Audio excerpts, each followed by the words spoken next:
নমস্কাৰ বন্ধু বান্ধৱীসকল, মই প্ৰণীতা অন্য এটি ভিডিঅ'লৈ আপোনালোকক স্বাগতম জনাইছোঁ। পুনৰ এটি পনীৰৰ ৰেচিপি আপোনালোকৰ ওচৰত আগবঢ়ালোঁ। আশা কৰোঁ ৰেচিপিটো চাই আপোনালোকে ভাল পাব।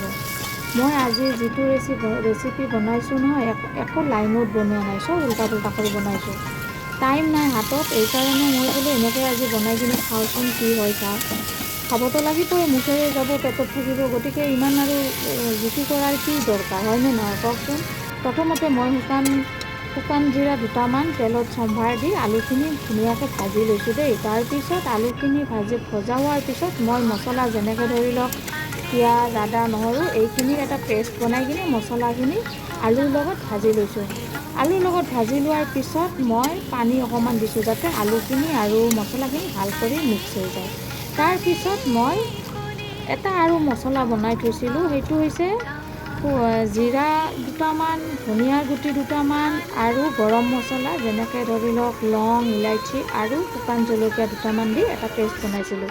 সেই পেষ্টটো মই তাত ঢালি দিছোঁ। ঢালি দিয়াৰ পিছত এইটো আকৌ অকণমান ভাজি লৈ কিনে মই পানী দি তাতে পনীৰখিনি পেলাই দিছোঁ।